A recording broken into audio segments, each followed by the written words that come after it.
Terve, mä oon Jefo.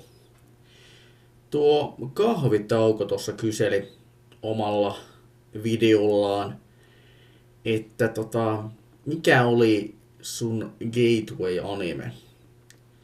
Mulla on tähän gateway-anime keskusteluun, tai gateway-anime, niin kysymykseen kaksi vastausta. Toinen lienee hyvinkin tuttu varmasti monelle, jotka minunkin juttuja seuraa. Nimittäin mennään vuoteen 2002 tämmöiseen ekaluokkalaisen Jefun maailmaan, kevääseen 2002 vielä kaiken lisäksi. Eli olin tosiaan silloin vielä ensimmäisellä luokalla. Mä olin sellainen tyyppi, että koska tykkäsin katsoa lastenohjelmia, paljon katsoin myös arkiaamun lastenohjelmia, niin siellä tuli tämmönen televisiokanava, vasta hyvin niin kuin lapsenkengissä ollut televisiokanava nimeltään Sub TV, ja joka silloin näytti niin SmackDownia ja mitään muuta silloin, jo silloin 2000-luvun alussa, tai vuonna 2002, 2001, 2002, bla bla bla, niin ja paljon muutakin tosi jännää kokeellista ohjelmaa, niin tämä Sub TV näytti myös sitten jonkin verran myös animea. Ja vuosien varrella siinä, ja ensimmäinen animesarja, mitä ne näytti silloin 2002 keväällä, talvella ja keväällä 2002, oli tämmönen pikkusarja nimeltään, tai suomeksi sen nimi oli Taikasoturit. Ja alkuperäiseltä nimeltään hän kyseessä oli sitten tällainen sarja kuin Magic Knight Ray Earth. Ja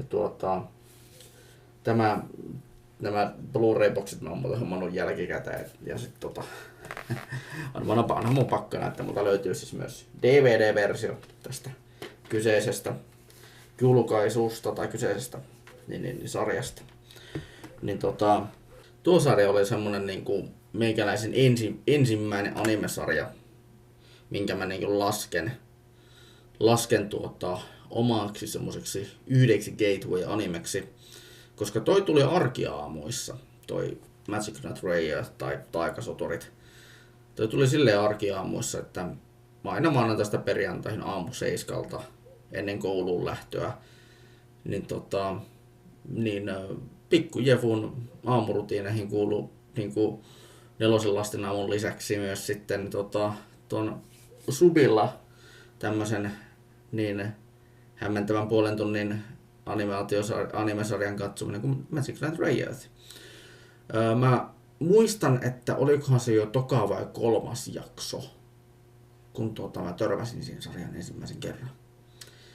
Ja siis se oli ihan alussa vielä silloin, kun mä siihen ekan kerran törmäsin. Ja tämä sattui ihan niinku kanavasurffaillessa tämän sarjan törmääminen.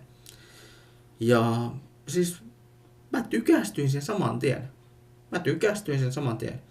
Ja se oli hämmentävä tunne, koska mulla on ollut siihen aikaan niin semmoista Digimonin lisäksi semmoista vastaavanlaista tykästymistä johonkin tiettyyn, sellainen niin saman tien johonkin tiettyyn asiaan. Niin mä voisin kuvitella, että siinä kohtaa, kun mä oon katsonut Digimonia sekä Taikasotureita, että siinä kohtaa on niin siemenet kylvetty meikäläisen animeharrastajana. Tai niin animeharrastus, nämä siemenet on kylvetty. Koska katsoin aika paljon samantyylisiä sarjasta lopulta. Ja sitten mennään tästä vuoteen 2005. Ja alkuvuoteen 2005 nimenomaan.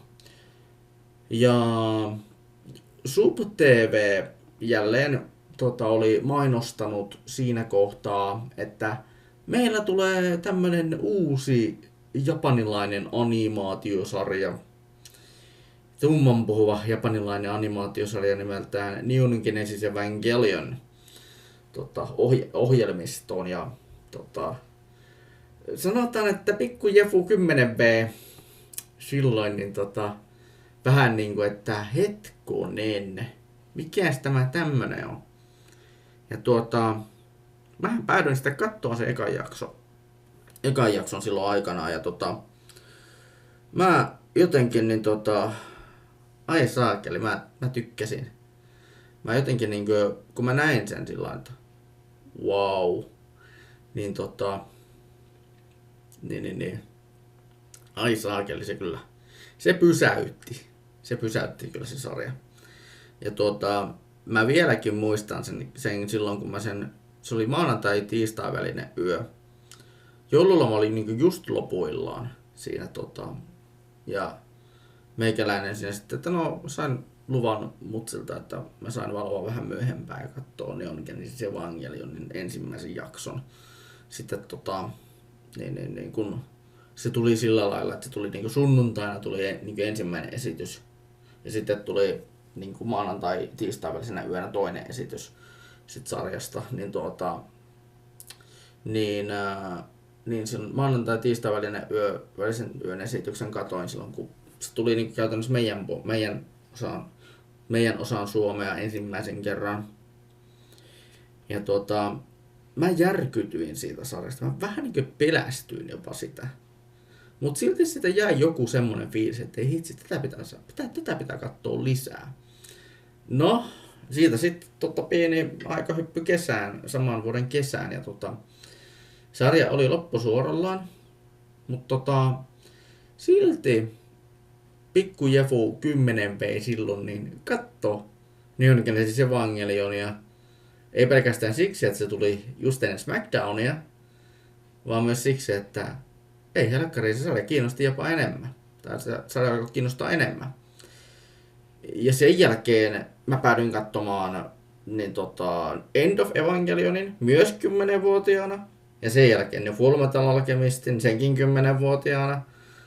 Ja saman vuoden aikana.